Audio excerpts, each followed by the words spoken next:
Ucap syukur pada pagi hari ini kami boleh kembali menjalankan ibadah kami walaupun terpisah dengan jarak. Seberapa kami yang hadir di tempat ini dan juga seberapa jemaat-jemaat yang bisa menangkap siaran kami pada pagi hari ini. Kami akan memulaikan ibadah kami serahkan jalan ibadah kami ini dari awal hingga akhir ke dalam tangan Tuhan. Biarlah semuanya boleh jadi seturut dengan kehendak Tuhan. Di dalam nama Tuhan Yesus kami berdoa. Amin. Baik saudara-saudara, kita akan memuji Tuhan. Kita akan mengangkat satu buah lagu yang berjudul Jalanmu Tak Terselami. Jalanmu tak terselami oleh setiap hati kami. Namun satu hal buat saya ada rencana yang indah dan apa yang seterusnya.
Injil Yohanes pasalnya ke-14 ayat 27 yang berbunyi, "Damai sejahtera ku tinggalkan bagimu, damai sejahtera ku berikan kepadamu, dan apa yang kuberikan tidak seperti yang diberikan oleh dunia kepadamu. Janganlah gelisah dan gentar hatimu." Demikian nats pengantar firman Tuhan kita pada pagi hari ini.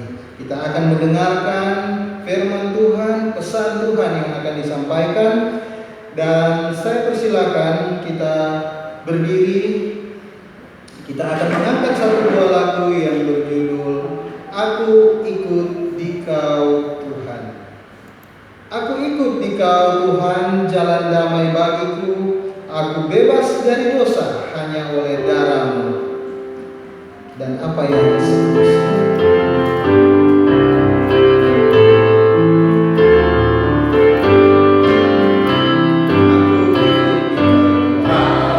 Aku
Bapa di surga, saat ini kami akan merenungkan bagian firman-Mu. Biarlah perenungan kami pada pagi hari ini boleh tertanam di dalam hati masing-masing kami dan berbuah di dalam kehidupan kami. Berkati firman-Mu, berkati kami yang mendengar firman-Mu, sehingga kami bukan saja hanya menjadi pendengar firman, tetapi juga menjadi pelaku dari firman itu. Di dalam nama Tuhan Yesus kami berdoa. Amin. Dipersilakan untuk duduk kembali. Kita akan mendengarkan firman Tuhan pada pagi hari ini. Shalom. Luar biasa, ini yang ketiga jemaat di Bitung melakukan ibadah secara online, di mana jemaat-jemaat bisa menikmati siaran dari rumah. Seandainya tidak ada kejadian wabah COVID-19, kita tentunya ada di gedung gereja ini. Tetapi walaupun ada wabah COVID-19, tidak mengurangi iman kita untuk tetap beribadah kepada Tuhan. Saudara-saudara, info yang terakhir diterima tanggal 18 April 2020, kasus positif Corona sudah mencapai angka 6.200 orang lebih. Sungguh sebuah percepatan penambahan kasus yang luar biasa, yang dalam beberapa hari sebelumnya baru membilang angka sekitar 2.000-an, 3.000-an, tetapi dalam waktu beberapa hari sudah meningkat mencapai 6.200-an kasus positif. Jumlah yang meninggal kemarin hampir mencapai 400-an, tetapi sekarang data terbaru itu menyebutkan di seluruh Indonesia itu sudah mencapai 535 orang. Justru sebuah angka yang signifikan dalam waktu hanya beberapa hari. Dari hampir 400 sekarang sudah mencapai 535 orang. Ini luar biasa. Paparan virus penyebarannya yang luar biasa cepat. Dan kita semua tahu bahwa ini pergumulan kita bersama, dan masing-masing kita pribadi lepas pribadi, keluarga per keluarga, diharapkan juga bahu-membahu bersama-sama dengan pemerintah untuk berperang melawan wabah ini. Dan selama beberapa pekan, kalau kita lihat jumlah yang meninggal dari jumlah yang sembuh itu jauh lebih banyak. Yang meninggal masih lebih banyak daripada yang sembuh. Tetapi informasi per hari kemarin, jumlah 535 orang yang meninggal, yang sembuh jumlahnya 631. Selama beberapa minggu jumlah yang meninggal itu masih lebih banyak, saat ini jumlah yang sembuh lebih banyak daripada jumlah yang meninggal. Ini luar biasa perkembangan, bisa memberikan kita sebuah harapan bahwa kondisi ini tidak akan selamanya ada, tidak akan selamanya dialami. Tidak ada yang kekal di dalam dunia ini, firman Tuhan yang kekal. Dan esensinya sebenarnya bukan COVID-19, tetapi bagaimana kita sebagai orang percaya, kita memahami dan melihat kejadian saat ini dari sudut pandang yang benar, sehingga setiap anak Tuhan bisa merespon kejadian ini dengan sikap yang benar pula. Saudara-saudara yang dikasihi oleh Tuhan, memang kita ingin COVID ini segera berlalu, segera selesai. Siapa yang ingin penderitaan ini berkepanjangan, terdampak di semua bidang? Tetapi kita harus ingat, kita tidak punya kuasa untuk menghentikan wabah ini. Kita bisa mengambil langkah-langkah untuk mencegah percepatan penyebarannya, Tetapi kita sebagai manusia tidak punya kuasa sama sekali untuk menghentikan wabah ini. Dan selama Tuhan masih mengizinkan wabah ini terus terjadi, wabah ini akan tetap terus terjadi. Dan hal ini akan terus berdampak pada manusia, termasuk pada anak-anak Tuhan. Kita anak-anak Tuhan pun mengalami dampak akibat wabah COVID-19. Baik dari segi kesehatan, pekerjaan, ekonomi, keuangan, hubungan sosial, atau di dalam keluarga, semua terkena dampak. Saudara-saudara, tetapi kita sebagai orang percaya, saya sebagai orang percaya jika Ia mengizinkan penderitaan atau pergumulan ini terjadi, Ia ingin kita belajar dan memahami makna di balik setiap penderitaan dan pergumulan. Itu yang Tuhan inginkan. Karena bisa saja Tuhan menghentikan wabah ini dengan cepat, dan bisa saja juga Dia menghentikannya ini setelah beberapa waktu terjadi, atau Dia akan terus terjadi. Kita tidak pernah tahu apa yang Tuhan izinkan terjadi. Tetapi ketika sesuatu pergumulan itu terjadi, penderitaan itu terjadi, Tuhan ingin kita belajar dan memahami makna di balik penderitaan tersebut. Nah, hari ini, pagi hari ini, kita akan belajar bagaimana kita bisa memahami dari setiap pergumulan yang terjadi saat ini dari bacaan kita yang akan kita baca. Kita akan melihat sama-sama Injil Matius. Kitab Injil Matius pasalnya yang ke-8 ayat 23 sampai 27. Injil Matius ayatnya yang pasal 8 ayat yang ke-23 sampai ayat yang ke-27. Hanya 5 ayat kita akan baca. Oleh Lembaga Alkitab Indonesia diberi judul Angin Ribut Diredakan. Matius 8 ayat 23 sampai 27. Lalu Yesus naik ke dalam perahu dan murid-muridnya pun mengikutnya.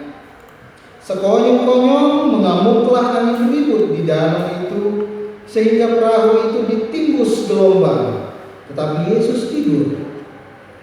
Maka datanglah murid-muridnya membangunkan Dia, katanya, Tuhan, tolonglah kita binasa. Ia berkata kepada mereka, mengapa kamu takut, kamu yang kurang percaya? Lalu bangunlah Yesus menghardik angin dan danau itu, maka danau itu menjadi teduh sekali. Dan heranlah orang-orang itu, katanya, orang apakah Dia ini, sehingga angin dan danau pun taat kepadanya. Demikian jauh firman Tuhan yang kita baca pada pagi hari ini. Dan kisah serupa juga terdapat di dalam Markus pasal 4, itu dari ayat 35 sampai 41. Ini sebuah kejadian yang sama. Saudara-saudara yang terkasih di dalam Tuhan, dalam pelayanan Yesus pada waktu awal-awal pelayanannya, Dia dikenal sebagai anak seorang tukang kayu. Tetapi seiring berjalannya pelayanan Yesus, Dia mulai menyembuhkan orang. Kalau kita baca di ayat-ayat yang sebelumnya, di situ ada orang yang penyakit kusta disembuhkan, ada ibu mertua dari Petrus disembuhkan. Akhirnya mendatangkan kekaguman dan mendatangkan wah, sehingga begitu banyak orang mengikuti Dia. Mereka mengikuti Yesus. Dan sampai pada satu saat Yesus melihat bahwa begitu banyak orang di sekelilingnya, sehingga Dia memutuskan untuk menyuruh murid-muridnya, menyuruh orang-orang untuk bertolak ke seberang Danau Galilea. Bertolak ke seberang. Saudara-saudara, Yesus pun didatangi seorang ahli Taurat, ingin supaya dia bisa mengikuti Yesus. Kalau di ayat-ayat sebelumnya kita bisa baca. Kemudian ada seorang murid yang justru malah tidak ingin untuk mengikuti Yesus ke seberang karena ingin menguburkan ayahnya yang mati. Tetapi singkat cerita kita bisa lihat bahwa akhirnya mereka masuk ke dalam perahu dan bertolak ke seberang. Di dalam Injil Markus dikatakan yang ikut mereka itu bukan cuma satu perahu, tetapi ada juga perahu lainnya yang bersama-sama dengan mereka. Yesus ada di dalam satu perahu bersama-sama dengan muridnya. Nah, saudara-saudara, di tengah perjalanan luar biasa kata yang dipakai sekonyong-konyong. Tiba-tiba angin badai mengamuk dan kapal itu diombang-ambingkan. Nah, saudara-saudara, kata yang dipakai di situ adalah seismos megas. Badai yang besar dan dahsyat dipakai kata seismos. Kata seismos ini dipakai juga untuk kata gempa bumi, goncangan di bumi. Jadi bagaimana dahsyatnya badai itu menggoncangkan perahu mereka, mengombang-ambingkan perahu mereka dengan dahsyat. Kata megas di situ menunjukkan besarnya badai itu, besarnya dahsyatnya badai itu.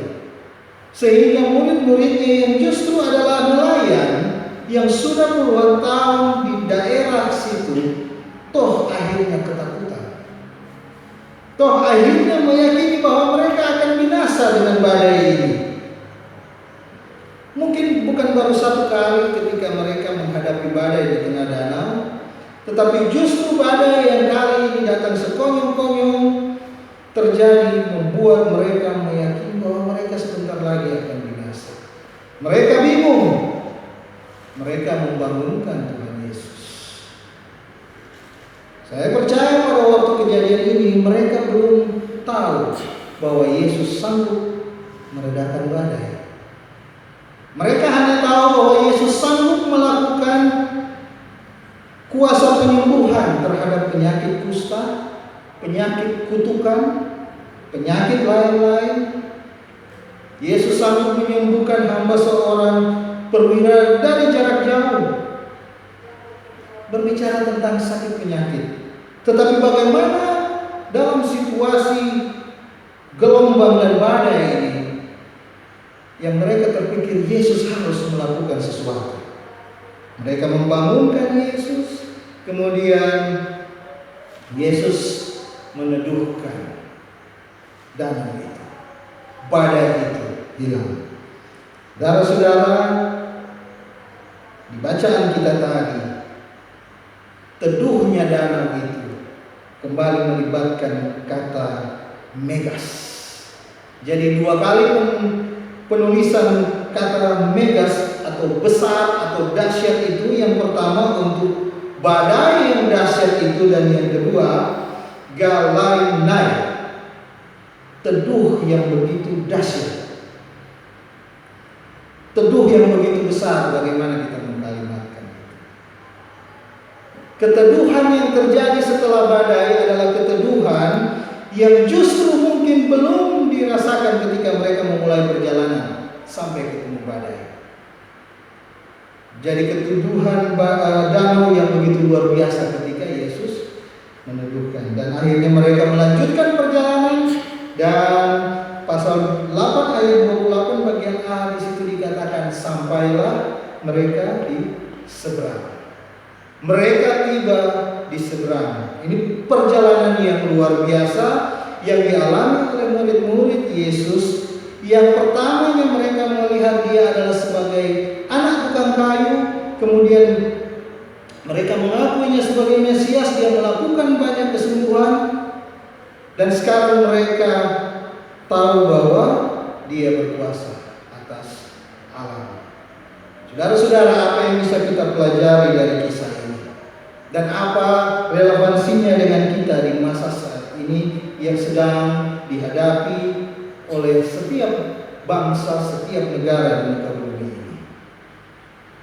Paling tidak kita akan belajar 3 hal yang bisa menjadi perenungan kita untuk memahami makna di balik kisah ini.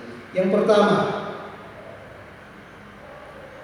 badai yang besar itu terjadi menunjukkan bahwa dalam mengikut Yesus tidak serta-merta menghilangkan konsekuensi pergumulan atau penderitaan di dalam dunia ini. Mereka mengikut Yesus untuk menuju ke seberang danau. Mereka yang mengikut Yesus, baik yang bersama-sama Yesus di dalam perahu atau perahu lainnya yang bersama-sama mereka, satu rombongan itu semua terkena badai.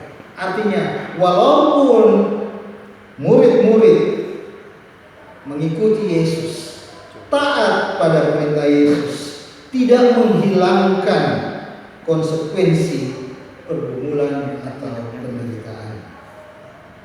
Saudara-saudara yang terkasih, banyak kali kita mendengar, banyak kali kita melihat bagaimana firman Tuhan disampaikan bahwa ketika kita mengikuti Yesus, kita akan terbebas dari segala macam masalah, terbebas dari segala macam penderitaan, terbebas dari segala macam pergumulan di dunia ini. Dan itu tidak benar sama sekali. Kalau di surga, ya dan amin, kita akan terbebas dari segala macam penderitaan. Tetapi selama ada di dalam dunia ini, konsekuensi itu tetap ada.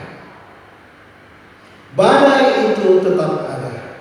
Saudara-saudara, mungkin kita saat ini tidak menghadapi badai di laut atau di danau yang sama seperti mereka hadapi. Saat ini kita memiliki banyak badai di dalam kehidupan kita, sesuatu yang menggoncangkan kita, yang membuat iman kita goyah. Badai-badai di dalam ekonomi misalnya, di dalam pekerjaan. Saudara-saudara, akibat COVID-19, kalau krisis moneter di tahun 2008 di Amerika Serikat, data yang ada kita melihat bahwa selama 2 tahun dari 2008 sampai ke 2009 itu sekitar 8 juta orang kehilangan pekerjaan dalam 2 tahun.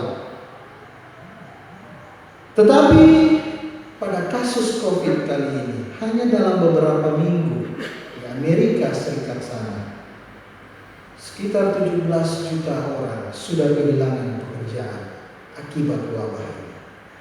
Belum lagi jumlah yang meninggal. Itu adalah badai di dalam kehidupan umat manusia, di dalam kehidupan kita. Di dalam kesehatan, jelas itu badai yang luar biasa. Di dalam keluarga, jelas itu juga badai yang luar biasa. Kemudian hubungan sosial, interaksi kita dengan masyarakat setempat. Kalau dulu kita saling bertegur sapa dengan akrab, tetapi karena adanya wabah ini, kita akhirnya menjaga jarak. Justru ada di beberapa tempat akhirnya menjadi saling curiga satu dengan yang lain. Ini semua adalah dampak. Bahkan di dalam persekutuan juga ada badainya. Di dalam pelayanan juga ada badainya. Jadi jika kita mengharapkan bebas dari badai di dalam kehidupan kita, di dalam pelayanan kita, kita mengharapkan tidak ada badai, justru kita akan kecewa. Dan justru kita akan mengundurkan diri dari mengikut dan melayani Tuhan. Dan Tuhan tidak inginkan hal ini terjadi. Tetapi justru badai itu kita bisa belajar bahwa konsekuensi penderitaan, konsekuensi pergumulan tetap ada walaupun kita mengikuti Yesus, walaupun kita hidup dalam ketaatan. Ini bagian pertama yang harus kita pahami di dalam dunia ini. Sesuatu yang kita jalani tidak akan ada yang terluput dari namanya pergumulan dan penderitaan. Lewat apa yang ditunjukkan di kisah ini, apakah Yesus tidak tahu bahwa ketika mereka nanti akan bertolak ke seberang, mereka akan mengalami badai? Yesus tahu, Dia adalah Tuhan. Dia mengizinkan hal itu terjadi karena Dia ingin murid-muridnya belajar sesuatu dari hal tersebut. Saudara-saudara, apa sebenarnya tujuan sehingga Tuhan mengizinkan itu terjadi? Dari bagian bacaan kita ini, kita masuk bagian yang kedua. Ketika badai itu terjadi, badai itu mengungkapkan siapa diri kita. Lewat badai itu akhirnya siapa kita ini di hadapan Tuhan terungkap. Kalau kita lihat murid-muridnya yang tadinya mereka mungkin nelayan yang tidak pernah kenal takut walaupun ada gelombang, tetapi kali ini di hadapan Tuhan mereka menunjukkan ketakutannya karena mereka takut untuk binasa. Saya percaya mereka bukan takut soal badainya, tetapi efek kematian yang bisa diakibatkan oleh badai di dalam danau waktu itu membuat mereka takut karena mungkin baru saat itu mereka mengalami badai yang dahsyat seperti itu. Efek ini, badai ini akhirnya mengungkapkan mereka takut. Mereka membangunkan Tuhan Yesus yang pada waktu itu sedang tidur. Kemudian Yesus sendiri mengatakan, mengapa kamu takut? Yesus mengatakan mereka kurang percaya. Dalam King James Version dikatakan little faith, iman yang kecil. Mereka memiliki iman yang kecil. Saudara-saudara, di hadapan Tuhan semuanya terbuka. Kita tidak perlu sok jagoan, sok berani.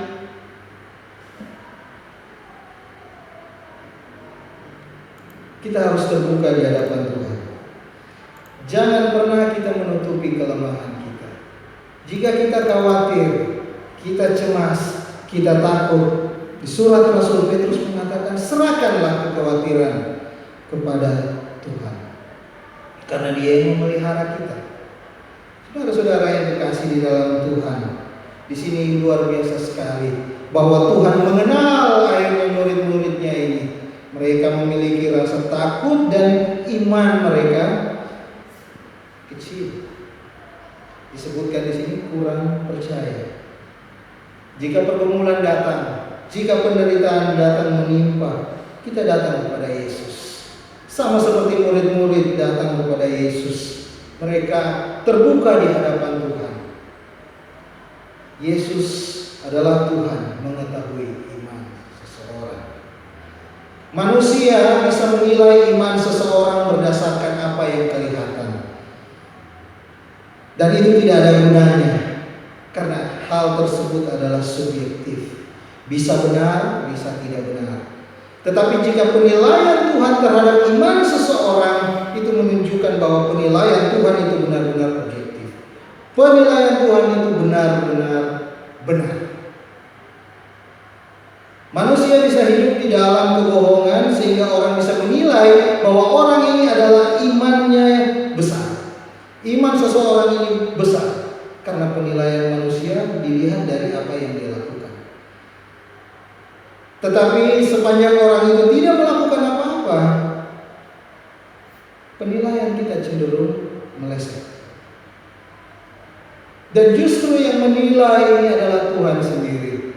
Kalau sebelum-sebelumnya di ayat-ayat sebelumnya bagaimana Tuhan menilai iman dari perwira Kapernaum itu yang dikatakan sungguh besar imannya, kali ini kepada murid-murid Tuhan Yesus dikatakan imannya kecil. Ini penilaian yang benar dari Tuhan karena Tuhan mengetahui kadar iman seseorang. Oleh karena itu ketika kita menghampiri Dia, maka Dia akan menguatkan kita dan Dia akan menumbuhkan iman kita. Itu bagian yang kedua. Bagian yang pertama tadi kita sudah pelajari bahwa konsekuensi penderitaan itu tetap akan kita hadapi selama kita ada di dalam dunia ini, walaupun kita mengikuti Yesus. Yang kedua, pergumulan dan penderitaan yang kita hadapi mengungkapkan jati diri kita. Siapa kita di hadapan Tuhan? Kita justru pada saat pergumulan ini kita harus sadar diri siapa kita di hadapan Tuhan. Sehingga kekuatan dari Tuhan akan menguatkan kita dan menumbuhkan iman kita. Dan bagian yang ketiga yang lebih luar biasa lagi, badai ini mengungkapkan siapa Yesus itu. Ini bagian yang sangat luar biasa yang sebelumnya tidak disadari oleh murid-murid. Saudara-saudara, kalau kita membaca dari Perjanjian Lama, kitab Mazmur pasal 89 ayat 9 sampai 10. Mazmur 89 ayat 9 sampai 10.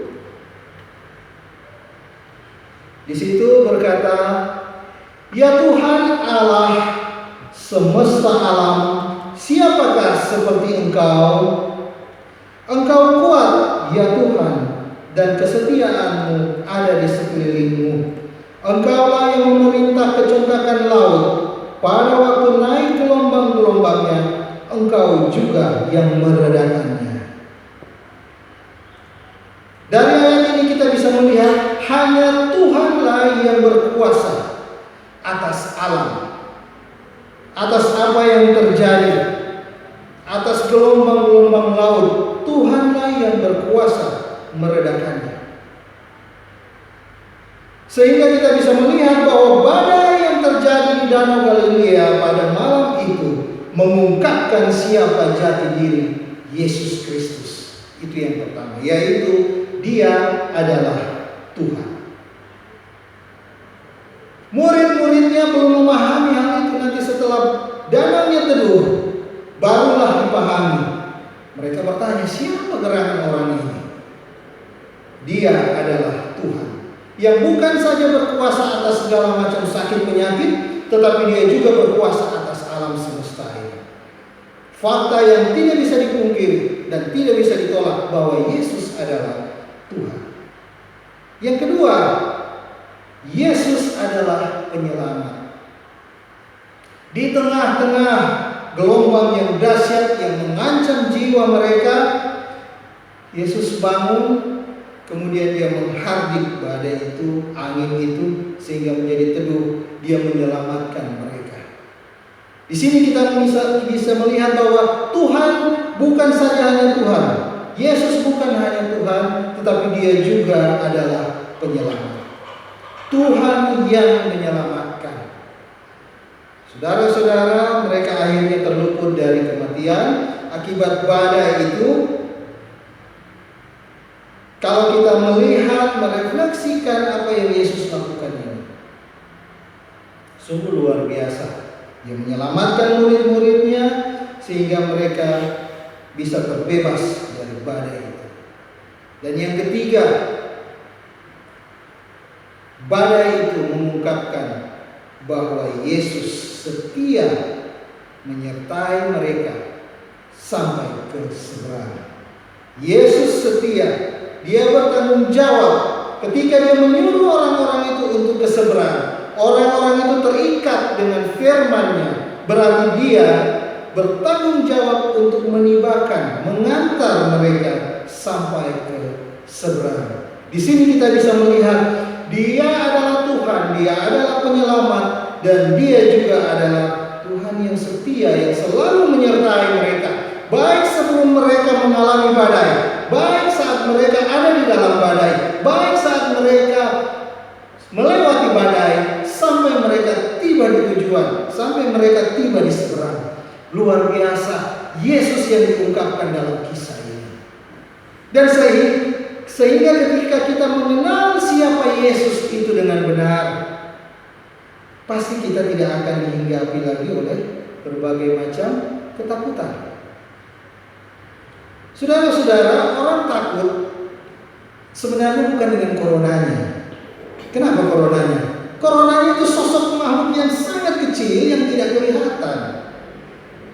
Tetapi efeknya yang bisa membawa kematian itu yang ditakuti orang. Efeknya. Nah, justru dari efek ini sebenarnya akhirnya seluruh dunia diperhadapkan pada sebuah situasi yang kritis. Kalau kita perhatikan. Jadi saudara-saudara, murid-murid saat itu, mereka tidak takut dengan badainya, tapi binasanya. Takut binasanya, takut matinya. Nah, ini luar biasa apa yang ditunjukkan Yesus. Bagaimana dia sebagai Tuhan yang menyelamatkan manusia dan menyertai manusia sudah membuktikan 2000 tahun yang lalu di Danau Galilea terhadap murid-muridnya. Juga kurang lebih 2000 tahun yang lalu dia sudah membuktikan untuk kita saat ini. Badai yang terbesar di dalam dunia saat ini sebenarnya bukan badai virus corona 19, COVID-19.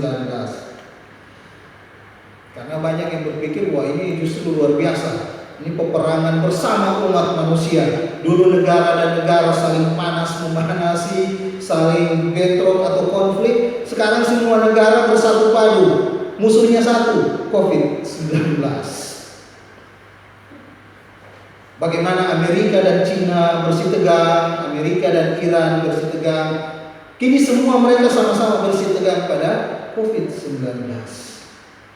Dan ini betul-betul luar biasa hebat. Tetapi saudara harus memahami bahwa badai yang terbesar sepanjang sejarah adalah, ada yang tahu? Penyakit, bukan penyakit COVID. Karena penyakit COVID-19 hanya bisa sampai membawa tubuh ini kepada kematian. Hanya bisa mematikan tubuh. Tetapi ada sebuah penyakit yang bisa membawa manusia bukan hanya mati, tetapi masuk ke dalam neraka, yaitu penyakit dosa. Ini adalah badai yang terbesar sepanjang sejarah umat manusia. Walaupun COVID ini tetap akan ada sampai bumi ini masih ada, tetapi tetap dosa adalah penyakit terbesar sepanjang sejarah umat manusia. Dia bukan saja mematikan tubuh, tetapi juga bisa membawa manusia ke dalam neraka. Dan demi kasihnya kepada Bapa, penurutannya pada kehendak Bapa, dan kasihnya kepada kita, Tuhan Yesus rela menjalani badai itu seorang diri. Di dalam bacaan kita dia menjalani badai itu bersama murid-muridnya, murid-muridnya menjalani badai itu bersama Yesus. Tetapi badai penyakit dosa ini dijalaninya sendiri.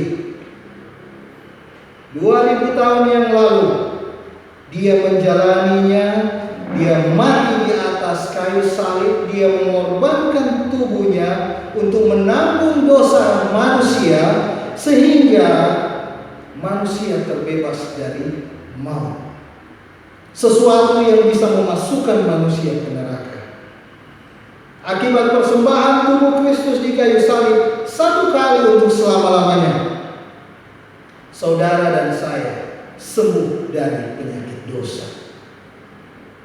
Sembuh dari penyakit COVID-19 itu biasa. Tetapi sembuh dari penyakit dosa itu sungguh luar biasa. Dan itu sudah dikerjakan oleh Tuhan Yesus 2000 tahun yang lalu, sehingga setiap orang yang percaya kepadanya tidak lagi berada di dalam kuasa maut, dan inilah kesembuhan abadi kita. Saudara-saudara, jika ada yang menyaksikan khotbah ini dan masih ragu tentang kepastian keselamatan, masih takut dengan sesuatu yang namanya kematian, hari ini saya mau sampaikan bahwa Yesus adalah Tuhan. Dia mengasihi saudara. Dia adalah juru selamat saudara yang sudah mati karena dosa-dosa saudara dan saya, dosa-dosa seluruh umat manusia, dan dia dikuburkan. Pada hari yang ketiga dia bangkit. Setelah itu dia naik ke surga. Dan ketika kita mempercayai kebenaran ini, kita ada di dalam Tuhan. Kita ada bersama-sama dengan Kristus. Sama seperti murid-murid yang ada di dalam perahu bersama-sama dengan Yesus Kristus, ada dalam perlindungan Tuhan. Demikian juga kita. Orang-orang yang percaya kepada Tuhan adalah orang-orang yang ada di dalam perlindungan Tuhan. Tuhan selalu menguatkan, selalu menumbuhkan iman kita lewat berbagai macam kejadian, lewat berbagai macam badai, sehingga kita akhirnya mampu untuk mengenal Tuhan dengan benar. Siapa Yesus itu? Dia adalah Tuhan dan Juru Selamat kita yang setia. Dia akan terus memelihara dan menyertai kita sampai kita tiba bersama-sama dengan Dia di surga nanti. Ini adalah pengharapan kita sebagai orang percaya. Kita tidak perlu ragu, khawatir dengan berbagai macam kejadian ini, karena kita ada di dalam Tuhan, kita ada dalam pemeliharaan Tuhan. Tetapi sekali lagi, kita diingatkan oleh firman Tuhan yang ditulis oleh Rasul Paulus, bahwa selama kita hidup dalam dunia ini, kita harus hidup adil, bijaksana, dan beribadah di dalam dunia ini. Artinya apa? Kita harus hidup bijaksana. Bukan berarti karena kita ada di dalam Tuhan, kita seenaknya untuk hidup. Justru kita dituntut untuk hidup bijaksana. Mari kita bersama-sama mendukung apa yang sudah diprogramkan oleh pemerintah untuk bersama-sama mencegah penyebaran dan perluasan penyakit dari COVID-19 ini. Jangan sampai kita orang-orang percaya, mungkin kita dengan imun yang kuat, justru kita yang akhirnya menjadi sumber penularan. Mulailah kita biasakan hidup sehat, karena tubuh yang kita punya saat ini adalah milik Tuhan. Dengan kerangka berpikir seperti ini, berarti kita juga bertanggung jawab untuk kesehatan tubuh kita, karena Tuhan akan menggunakan tubuh kita ini demi kepentingannya. Kalau kita sakit-sakitan, jelas kita tidak akan efektif dalam melakukan pelayanan. Tuhan selalu menyertai kita, dan biarlah firman Tuhan pada pagi menjelang siang hari ini boleh menjadi berkat untuk kita semua, sehingga di dalam kehidupan kita nama Tuhan makin dimuliakan. Kita tidak menjadi sandungan bagi orang-orang di luar sana, tetapi justru kita menjadi berkat. Mari kita satu dalam doa. Terima kasih Bapa di surga, pada pagi menjelang siang hari ini kami sudah merenungkan sebagian kecil dari firman-Mu, di mana saat ini kami belajar ketika badai yang mengamuk terjadi di Danau Galilea 2000 tahun yang lalu. Kita boleh memahami situasinya, bahwa di balik kejadian tersebut Tuhan ingin kami memahami bahwa segala konsekuensi di dalam dunia ini, di dalam dunia yang sudah tercemar oleh dosa, berbagai macam kerusakan, entah itu sakit, penyakit, bencana alam, atau apapun itu memang harus terjadi. Dan anak-anak Tuhan, orang-orang percaya yang setia mengikut Tuhan, juga tidak terlepas dari dampak yang terjadi. Dengan memahami ini, kami bersyukur bahwa kami juga tetap ada di dalam Tuhan. Kemudian kami juga belajar bahwa ketika sesuatu itu terjadi, pergumulan dan penderitaan terjadi, Tuhan mengajarkan kami bisa mengetahui siapa diri kami. Mungkin kami belum memahami siapa diri kami ketika pergumulan itu tidak terjadi, badai itu tidak pernah datang dalam kehidupan kami. Tetapi justru pergumulan dan penderitaan yang terjadi justru mengungkapkan siapa kami di hadapan Tuhan.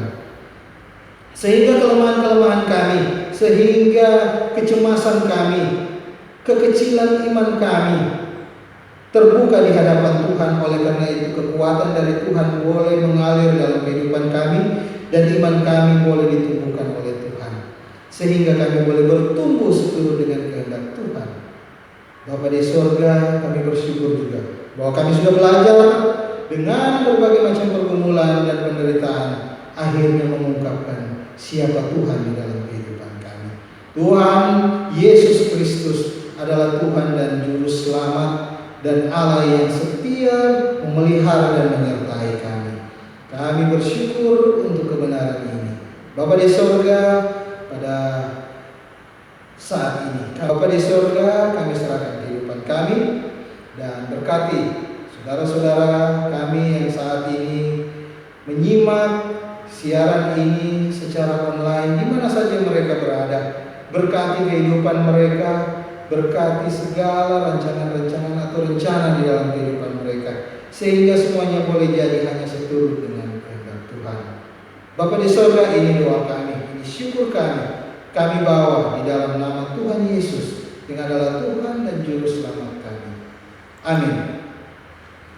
Baik saudara-saudara yang terkasih di dalam Tuhan, kita akan mengakhiri ibadah kita pada siang hari ini dan kita akan menyanyi lagu bersama-sama. Kita akan lakukan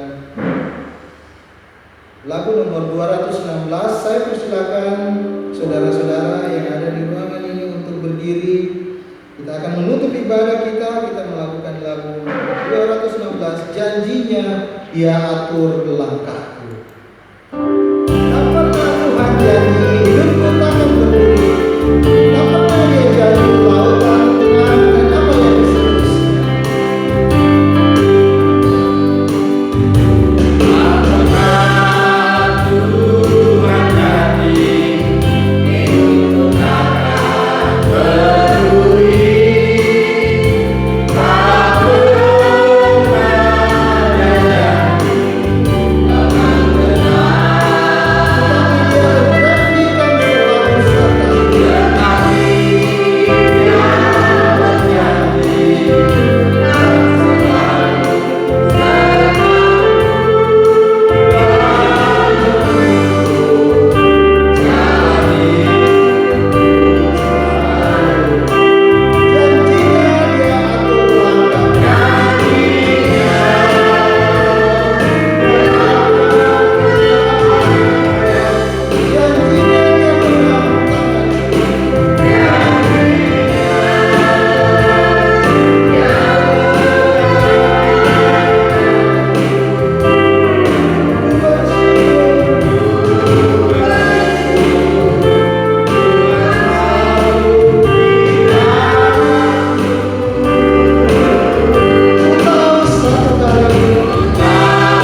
jemaat yang menyaksikan siaran ini dari rumah, kami semuanya, kami percaya bahwa kasih karunia dan damai sejahtera dari Allah Bapa di dalam Tuhan Yesus Kristus dan pimpinan Roh Kudus akan selalu menyertai kami dari saat ini sampai selama-lamanya.